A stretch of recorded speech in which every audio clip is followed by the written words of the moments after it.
Good morning. In this session, I shall be discussing about the distribution, morphology and vegetative reproduction of gametophyte in Funaria. This topic is included in Unit Bryophytes of the second semester. I am Shobha Rani, Assistant Professor, Department of Botany, Government First Grade College, Chikbalapur. Funaria is a genus of approximately 210 species of moss. Funaria hygrometrica is the most common species. It is cosmopolitan, that is worldwide in distribution, being common and abundant from the tropics to the Arctic. Funaria hygrometrica is called cord moss because of the twisted seta, which is very hygroscopic and untwists when moist. The name is derived from the Latin word funis, means a rope. Funaria is common terrestrial moss which grows in dense patches of bright green color. It usually grows in moist shady places such as damp soil, shady banks, rocks and crevices, sometimes on the trunks of trees and also on the walls. It grows in close tufts on moist ground in shady places. Frequently, it occurs in disturbed environments as well as on recently burnt sites. They help in the process of soil formation, that is, pedogenesis. If we look into the systematic position of Funaria, Funaria belongs to the division Bryophyta, class Bryopsida, order Funariales, family Funariaceae. If we look into the external feature of the gametophyte phase of Funaria, the plant body is a gametophytic and consists of two different stages, namely juvenile stage represented by primary protonema and the leafy gametophore which represents the adult form. The juvenile stage or the primary protonema is formed by the germinating of meiospore. When fully grown, it consists of a slender green branching system of filaments called the protonema. The filamentous protonema branches freely. It forms a brilliant green felt-like coating on the damp soil resembling algal growth. The protonema bears two types of branches, that is, chloronemal branches and rhizoidal branches. Chloronemal branches grow horizontally and spread over the moist soil. They are green. The cells contain numerous discoid chloroplasts and are separated by transverse cross walls. The rhizoid branches penetrate the soil. They are colorless or brown in color. The cells of these rhizoidal branches lack chloroplast. They have an oblique septa between them.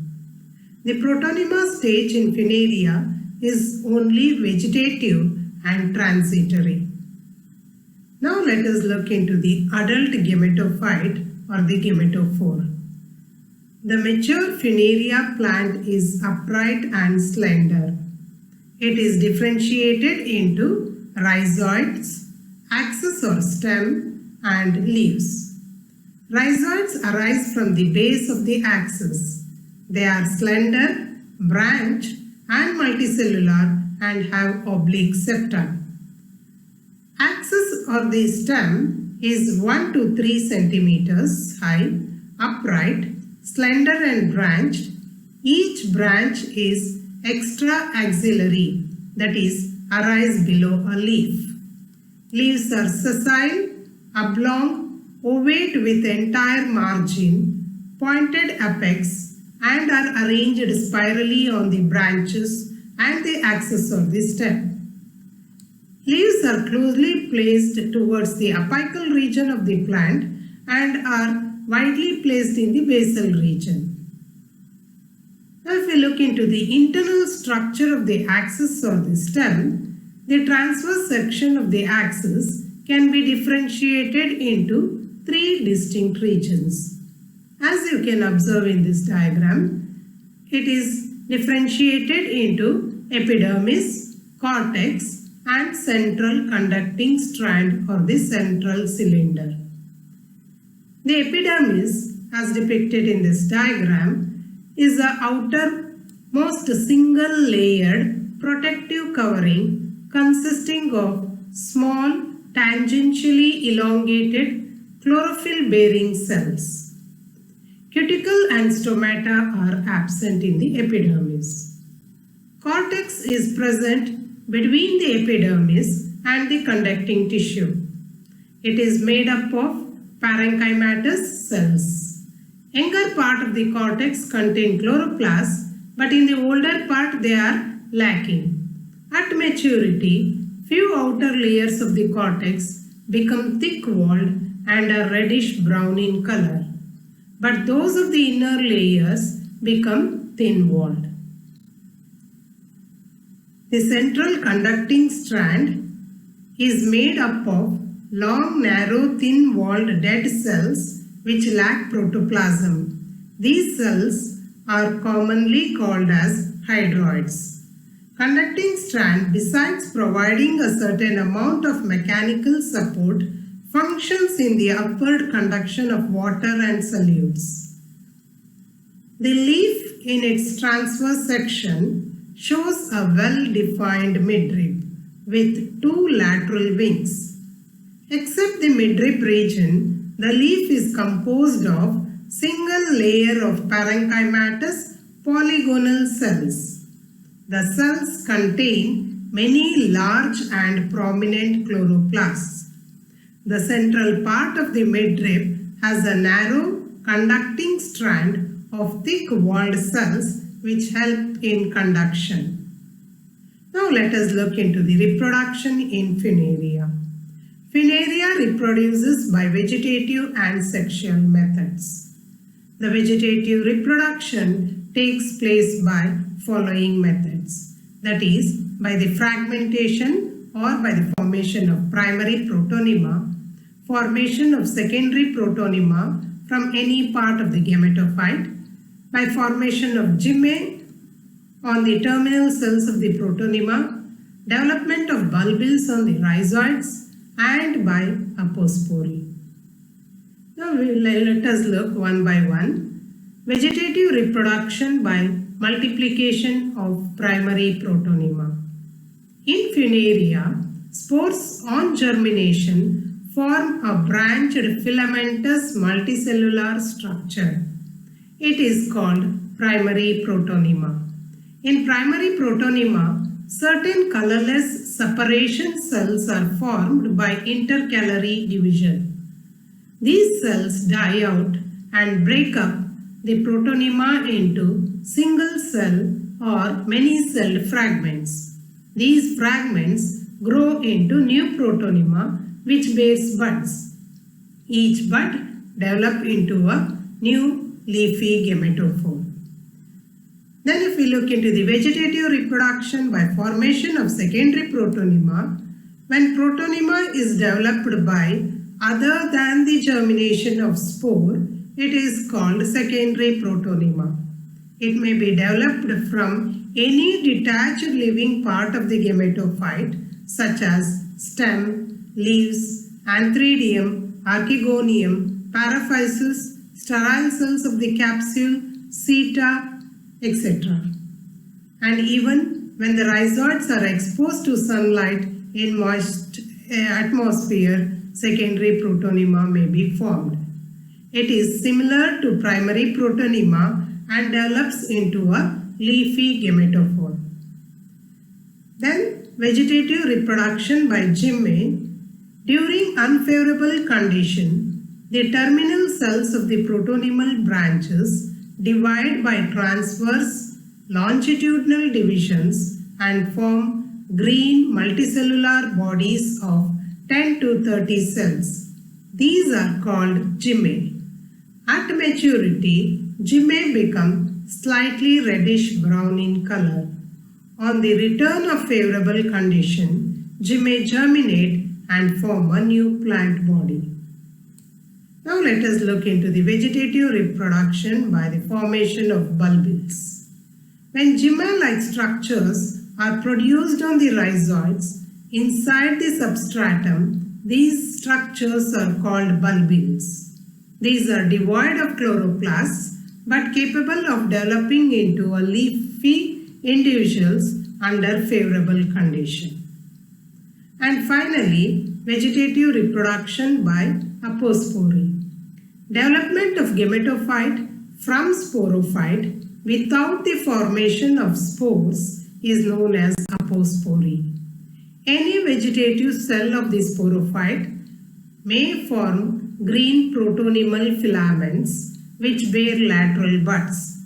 These buds later develop into a leafy gametophores. The gametophores thus formed are diploid.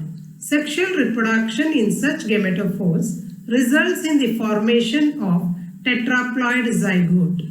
The sporophytes from tetraploids are sterile because they are not capable of bearing the spores. Now let us look into the summary of this session. Funaria is commonly called cord moss. It is distributed throughout the world. Funaria hygrometrica is the common species. It grows in close tufts on rocks, trunks of the trees, damp walls and damp soil. They help in the process of soil formation, that is pedogenesis. The plant body is a gametophyte. It is small, 1 to 3 centimeters high and consists of slender erect radial stem covered with small simple leaf-like structures arranged in spiral manner. The gametophyte is attached to the substratum by means of multicellular rhizoids. They are characterized by the presence of oblique septa. The leaves are simple, sessile, ovate and have a broad membranous base and a pointed apex. The TS of the apex axis shows the presence of epidermis, cortex and central cylinder. The epidermis is the outermost layer and contains chloroplast bearing cells. The cortex is made up of parenchymatous tissue. The cells of the young axis bear chloroplasts. In mature stem, the outermost cells become reddish brown color and become thick-walled. Small leaf traces are also noticed. The central cylinder is made up of long, narrow, thin-walled, colorless cells which lacks protoplasts. They help in the conduction of water and minerals. The internal structure of the leaf is well defined with the midrib. It consists of several layers of cells, but the lateral wing or the lamina is made up of single layer of thin-walled cells which are rich in chloroplast.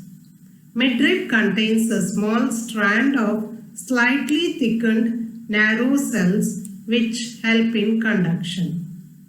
If we look into the reproduction, Funaria reproduces by vegetative and sexual methods. Vegetative reproduction takes place by following methods, that is, by fragmentation or primary protonema, or by formation of secondary protonema, by formation of gymae, development of bulbils on the rhizoids, or by apospory. So, this was briefly about the morphology and vegetative reproduction of gametophyte in Funaria. Thank you.